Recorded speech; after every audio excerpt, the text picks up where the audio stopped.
와해되는 정부, 대규모 폭동이 끊이지 않는 국제사회, 이들이 무너지는 주된 이유 중 하나. 지금 세계는 식량 위기에 살고 있기 때문입니다. 그렇다면 대한민국은 안전할까요?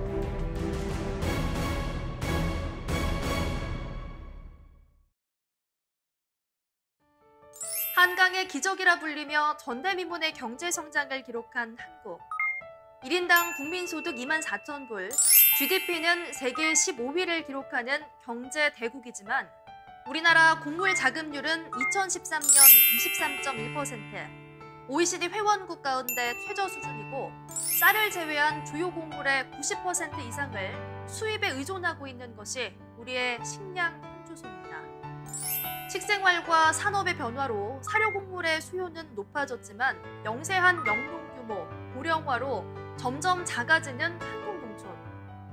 반면 국제 곡물가는 기상이변과 사막화 등 불안정한 생산으로 사상 최고 수준을 기록하고 있습니다. 이렇게 날로 악화되는 국제 곡물 시장 환경에서 경쟁력을 강화하고 식량 자급률을 높일 방법, 바로 해외 농업 자원 개발입니다.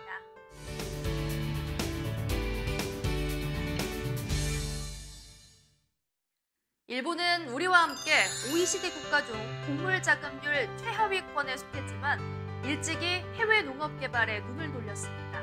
1970년대부터 농업 생산단체인 젠노와 종합상사들이 협력해 세계 각지의 곡물 저장소와 유통터미널, 해외 생산기지를 확보하는 데 주력한 결과 일본의 젠노사는 매년 400만 톤 이상의 곡물을 상시 확보할 수 있게 됐고 네로라 하는 국제 곡물업체 인수 전략으로 강력한 식량 주권 확보에 나서고 있습니다.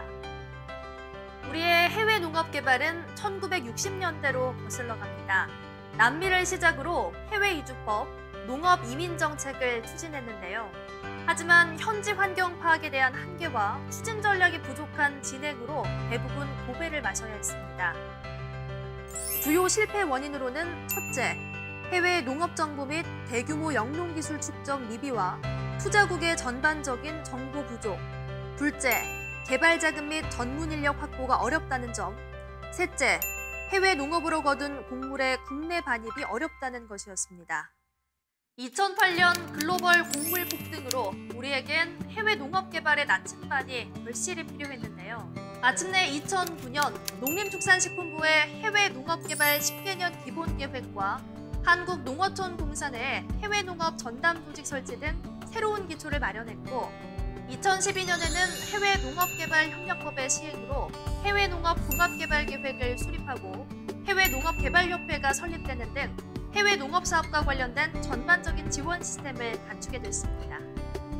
이러한 조치로 그동안 우리의 한계로 지적됐던 해외 농업 정보 및 기술 축적 미비와 투자국 전반의 정보 부족은 맞춤형 현지조사와 정책조사, 대규모 해외 영농 전문가 과정 등 인력 양성 교육을 통해 기초부터 하나씩 해결할 수 있고요.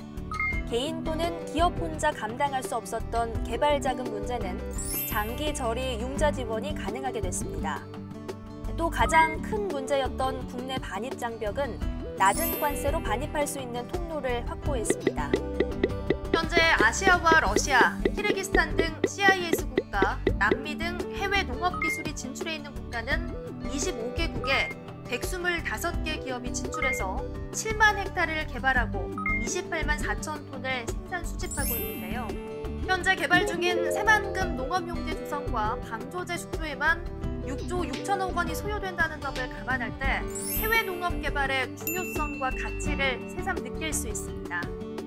정부는 이러한 해외 식량 기지를 점차 키워서 2021년까지 국내 곡물 소비량의 10%를 민간 해외 농업 개발에서 공공 해외 곡물 유통을 통해서 25%를 확보해서 총 소비량의 35%를 확보한다는 게 정부의 중장기 종합청사진입니다. 우선 수입 의존도가 높은 식량 자원인 옥수수와 밀, 콩이 대표적인 해외 생산을 시작했는데요.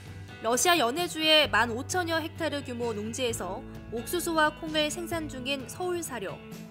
2009년부터 매년 12,000여 톤의 곡물을 생산 중인데요. 마침내 2013년 옥수수 3,100톤의 국내 반입을 시작으로 2014년 상반기에는 5,500톤을 저율 관세로 반입했습니다. 앞으로 더욱 박차를 가할 해외 생산 곡물의 국내 반입, 주요 곡물인 옥수수와 밀의 자급률이 1% 미만인 우리에게 희망의 신호탄입니다. 캄보디아에는 현지 환경에 맞는 옥수수 동자 생산 개발로 실패 확률은 낮추고 성공 확률은 높인 에이퍼플이 있습니다.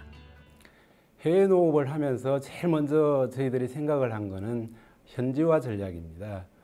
현지 사람들하고 어떻게 같이 호흡하고 같이 어울려서 농사를 지을까 하는 쪽에 맞춰서 준비를 해왔습니다. 이런 변화의 바람에 기업과 농업인들의 관심이 높아지고 있습니다. 해외 농업개발협회에서 시행되고 있는 미얀마 해외 농업개발 안내 현장. 해외 진출 초기에 가장 필요한 현지 정보와 기술적인 안내는 물론이고 해외 농업개발의 비전을 확인할 수 있었는데요. 과연 농업인들은 어떤 꿈을 그리며 이곳에 왔을까요? 이렇게 해외에 나가서 영농을 하는 것도 좋겠다라는 생각을 가졌었는데 마침 해외농업개발협회에서 이런 연수가 있다는 것을 지인을 통해서 들었어요. 이러한 해외 농업 개발에 대한 국민의 관심과 정부, 민간 기업의 지원과 투자는 우리의 식량 수급 안정과 통일 대비 식량 주권 확보는 물론이고 나아가 투자 대상국과 함께 농업 개발 및 경제 발전을 꿈꿉니다. 또한 유통 안전망을 구축하기 위한 농업과 산업의 연계로 해운과 종합상사 기업의 이윤 창출이 보장될 수 있습니다. 기후변화와 인구 증가, 농업 인구의 감소 등으로 식량 위기는 고조될 겁니다.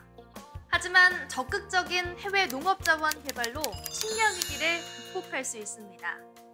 대계 속의 우리 농업, 그 교두보가 바로 미래 성장 사업인 해외 농업 자원 개발입니다.